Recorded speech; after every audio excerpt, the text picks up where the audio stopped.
pretty clear that neither Biden nor Harris are willing or able to secure the border, save lives. There's only one way to hold them accountable. This reminder, in 49 days, you have all the power to vote. Texas is inundated. We have estimates of 10,000 immigrants coming through our southern border each and every day, and they're going to complain up in Martha Vineyard and in New York City. But if you don't recall, June 16, 2015, when Donald Trump announced, he walked down the escalator, he announced he was running for president, he told the American people the truth. He said, when Mexico sends its people, they're not sending their best.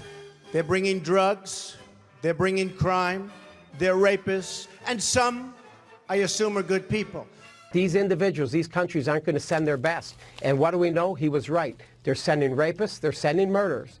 And the dishonest media called Donald Trump the racist. But Donald Trump was right all along. So I think it's a sad state of affairs what's happening in this country. And if we want to solve this unprecedented border crisis, we need Donald Trump in 2024.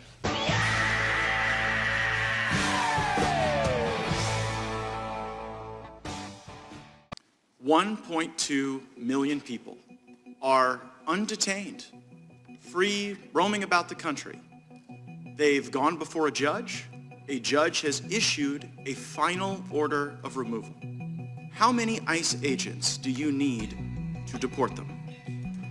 Congressman, I think what we need is legislation to fix a broken immigration system. Because you don't need legislation to overcome a final order of removal, right? Look, I get it. You want comprehensive immigration reform and a big amnesty thing. Very unlikely that's going to happen. So we have to operate under the laws that exist now. So under the laws that exist now, a judge has told 1.2 million people that they have no right to be here. Do you plan to remove those 1.2 million people? Congressman, with the resources we have, and I would appreciate the opportunity to answer your question fully, with the resources we have to allocate those resources. How much money do you need to deport all of them? How much money? How many agents? To deport the 1.2 million who a judge has said has no right to be here. Congressman, there are a number of questions that your question raises with respect to whether all of those individuals actually have been given due process. No, they have. Yes, these are the people who've had the due process, okay? And here's the point. You have no plan to remove them. You don't know how many ICE agents it would take, and you don't know how much money it would take, because you actually don't want to remove them. Oh. That's why you issued the September 30th guidance that says, well, you know, if you haven't committed a crime and you just came to our country illegally, we're not going to remove you. Isn't that your position? No, it isn't, Congress. For migrants of all ages at the border, the staggering numbers lay bare the scope of the problem. In one Texas tent facility, more than 3,300 migrants were being held in a space meant for just 250 people. Why not just say flat out what's happening on the southern border is a crisis? Jonathan, we're not haggling over language. We're focused on mission, and that is securing the border. You have the lowest deportation rate in the history of the department, right? Your data that you cite is misleading. No, it's your data. This is actually what your own agency is reporting. So do you think that it just might be the case that one reason that we will encounter the highest number of illegal immigrations in our nation's history this month and next month, because everybody knows that even if they come here, even if they go through the removal procedures, even if a judge issues a final order, you still think there might be more due process, and you have no plan to remove them. And then when I ask you what the plan is, you say, oh, well, resources, I got to make finite decisions. I go back to my first question. How many ICE agents to remove the 1.2 million? Congressman, I'd be pleased to provide you with a resourcing data subsequent to this hearing, if I may. And I think it's telling that I think it's telling that you got plans for pronouns and you got plans for misinformation. But when it comes to the plan to remove the people that have had due process, you don't have one at all. Now, 800,000 people have encountered your CBP agents, and those folks have been released into the country. Will some of the 800,000 commit crimes? Yes or no? Undoubtedly. Undoubtedly. And so the Americans who are the victims of the crimes for the people that you release in the country are collateral damage that you are willing to accept in order to have our border function as a turnstile. You're willing to accept that collateral damage. Congressman, I couldn't disagree with you more. We heard the sheriff say it, the governor say it, and the migrants I spoke to say it. They are coming across because they believe they will be welcomed under the Biden administration. You said yourself 3 weeks ago, we're not saying don't come, we're saying don't come now. We are not saying don't come. We are saying don't come now because we will be able to deliver a safe and orderly process to them as quickly as possible. The message is quite clear. Do not come. The border is closed. The border is secure. His opening statement. Thank you, Mr. Chairman. It's intentional. It's intentional. It has to be. The chaos on our southern border is not an accident. It's deliberate. It's on purpose. It's by design. President Biden on day one said there'll be a moratorium on deportations. He ended remain in Mexico. He terminated agreements with Northern Triangle countries, and he stopped building the wall. Those policies, done intentionally, have led to all kinds of bad outcomes. First, maybe most importantly, we get a record number of migrants coming to the border, 2.4 million. And that's the ones we know about. That doesn't count the so-called gotaways who get in that we don't have an accurate count on, but we know it's a big number. Secretary, have you done anything right? When it comes to our border, have you done anything right? Record number last July, record number of illegal migrants coming into our country last July. That record was just broken last month, and next month you're going to make it worse. Agents turning their back on you when you speak. Agents on video on horseback patrol doing their job. Democrats call them racist. You guys throw them under the bus. Fentanyl coming across our border like we've never seen before. Are you doing anything right when it comes to the border? Oh, Congressman, so you mentioned I've done a tremendous number of things correct, and of which I am very proud. Let me just ask you this question, because this gets to the numbers and the records that you have broken month after month after month after month, 5 months in a row, and then, of course, that record was just broken last month. Do you think that maybe, just maybe, your actions and your policies are encouraging migrants to come to the border? Moratorium on deportations was announced on day one by President Biden. You've ended remain in Mexico. You've ended agreements with Northern Triangle countries. You've stopped building the wall. And in 25 days, Title 42 goes away. Do you think that's encouraging people to come to the border? Congressman, the increase at the border is the result of a number of factors, and it's a regional phenomenon. Maybe number of factors. I'm asking about those specific factors, your actions, your policies. I do not. You don't? I think that individuals... Come on. You went to Berkeley, you went to Loyola, you're no dummy. You understand, the folks I represent, good people, they understand that when you put those kind of policies in place, that encourages, incentivizes people to come. And I haven't even talked about the biggest incentive, Mr. Secretary. The biggest incentive for people to come is they know they're going to get released. You're going to let them go. Come to America illegally. There's no wall to stop you. We won't deport you. You won't have to stay in Mexico while we check you out, and you'll get released to wherever you want to go. We'll put you on a bus. We'll put you on a plane. Now, you may have to fly in the middle of the night, because we don't want the American taxpayers who are paying for this, we don't want them to know where you're going and that we're doing this. And of course, when they get there, I mean, this is just so common sense. Again, the folks I get the privilege of representing understand that. When they get there, you know what they're going to do? They're going to get on their phone. It may not be the phone you gave them, but they're going to get on their phone, and they're going to call back home and they'll say, hey, come to America. Mayorkas is letting you in. But they won't even call. They'll probably FaceTime. Hey, look, I made it. Show it around. That's what they're going to do. That's what your policies have incentivized. And the part that bugs me is that is so unfair to the American taxpayer and the American citizen. And maybe most importantly, Mr. Secretary, I think that's unfair to the people who came here legally. The immigrants who did it the right way. I think it's unfair to them. I think it's spitting in their face. Your policies are driving this influx we have seen, the record after record. Ranking Member Jordan, can I answer your question?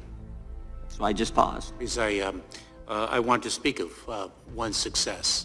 But first, I'll return very quickly to the issue of fentanyl and opioid overdose deaths. In 2020, there were approximately 50% more opioid deaths in this country than over 2019. 2020 versus 2019.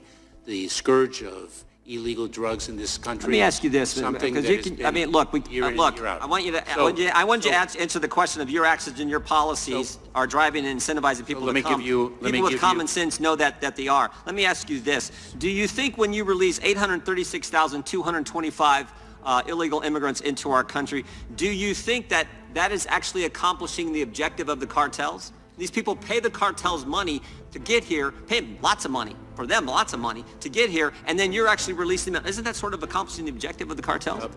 Congressman, those are individuals who have claimed asylum under our laws. Let me speak of one success, since I didn't have an opportunity to answer your question. In 2010, when I was in the Department of Homeland Security, I was told that one of the infirmities in our system is it takes 6 to 8 years between the time of encounter at the border and the time of a final adjudication of an asylum claim. That was in 2010.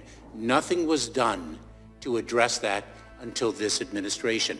We And as promulgated... Mr. Gates pointed out, Mr. Secretary, 1.2 million of them went through that process. They're supposed to be removed, and you're not doing it. We promulgated an asylum And you're not doing rule. it.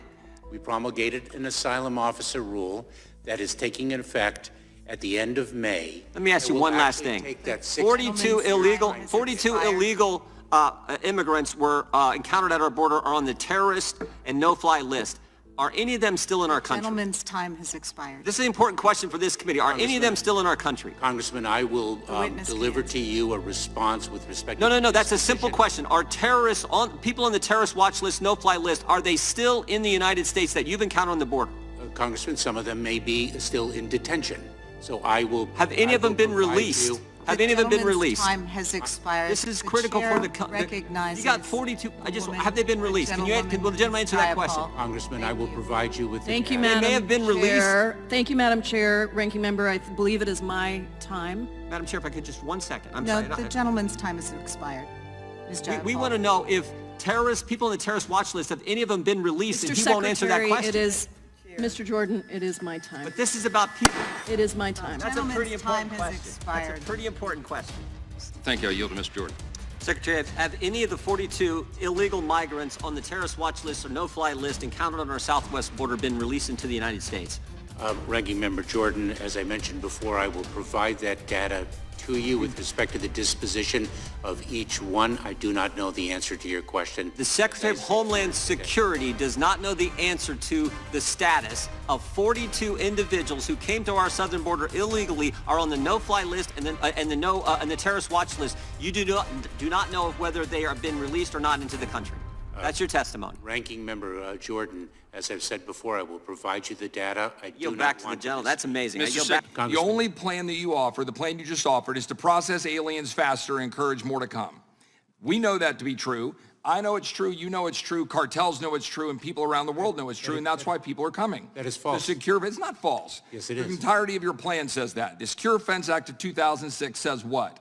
That the Secretary of Homeland Security shall take all actions the Secretary determines necessary to achieve and maintain operational control over the entire international land and maritime borders. Will you testify under oath right now? Do we have operational control, yes or no? Yes, we do. And We have operational control of the borders. Yes, we do. And Congressman, And you we are testified- working to... Listen what operational control defined. In this section, the term operational control means the prevention of all unlawful entries into the United States, including entries by terrorists, other unlawful aliens, instruments of terrorism, narcotics, and other contraband. Do you stand behind your testimony that we have operational control in light of this definition? I do. And Congressman, I think the Secretary of Homeland Security would have said the same thing in 2020 and in 2019. No, the Secretary would have at least had a basis for saying that we have some sort of control of the border. But the fact is, we currently have people flowing across the border, including dangerous narcotics and dangerous members of terrorists, which your own agency sent a letter to my office after 8 months. We sent a letter saying there are 42 people on the terrorist watch list that are in the United States. But you just said to Mr. Jordan, you don't even know where the hell they are. And that's what you're saying is operational control? Congressman. Including entries by terrorists and unlawful aliens? It's not. It's not operational control. Mr. Secretary, let me ask you a question. When we're looking ahead and we're talking about asylum, okay? Here, if the officer determines at the time of the interview that an alien has a credible fear of persecution, the alien shall be detained for further consideration. Mandatory detention. Any alien subject to the procedure under this clause shall be detained pending a final determination of credible fear of persecution. Is everyone being detained? Yes or no? No, and as a matter of fact, Congressman, that is an issue that is before the United States Supreme Court. And the fact of the matter is our law says they should be detained, and your agency is releasing people on purpose in order to flood the zone and make sure that more people can come to the United States. And you use parole to do it. Parole of aliens within the following groups have been detained. Come down here on a case-by-case basis for urgent humanitarian reasons or significant public benefit. Yet your office is using parole. But when you use parole, the fact is they're not showing back up to ICE. Your own letter to Senator Johnson, to this committee, have acknowledged they're not showing back up to ICE. How can you be saying that you have operational control or that we're securing the United States when they're not showing back up? Congressman, are you actually interested in the facts and the law? Yeah, I'm reading you the law, and I'm actually talking to you about the facts about who's into this country. Actually, you're now let's actually go to something that's Chairman, can the witness be allowed to answer the question? Well, there wasn't a question there to be answered. Gentleman's time. Point. Now let's talk about the damage being done to the United States of America. Mr. Secretary, do you know what this is? This is a mobile morgue, a body trailer, needed by counties in South Texas overwhelmed by dead migrants. That particular trailer is filled with these bodies, 27 bodies that were stored in this mobile morgue in South Texas with dead bodies of migrants. Dead bodies like this one found on a ranch just 3 weeks ago in South Texas. A dead migrant. Somehow that's compassion. How about the dead bodies found by migrants? Compassion. How about the ranchers who had to walk out of their door, and this is what they faced. Gentlemen with rocks threatening a rancher in South Texas, only able to be saved when they were able to bring their dogs out to scare the people away in order to save themselves. Or the fact that you've got houses being attacked, you've got livestock dead on the side because we've got ranches wide open. How about the little girl here with a brand on her arm? A little girl with a brand on her arm because of your policies. A little girl here in the desert found by ranchers trying to save their life. And how about the lost voices for people dying from fentanyl? The tens of thousands of Americans dying from fentanyl. Faces of Americans across this country dying because of fentanyl pouring into our country. Time of the gentleman has expired. You know full well. The time of the gentleman has expired, Ms. Encouraging people to come here, harming Texas and harming this country. You know it. And you're ignoring the time actual of truth. the gentleman has expired. He no longer has time to slander the secretary. Ms. Scanlon. Not slander. You know what slander is? Thank you, Secretary Mayorkas. Ms. Scanlon. Ms. Scanlon. Thank you, Secretary. Let me give you, if I can, some data that will actually more than the data. How about this? Well, how did it feel to you when you went to the border and the Border Patrol agents turned their back on you?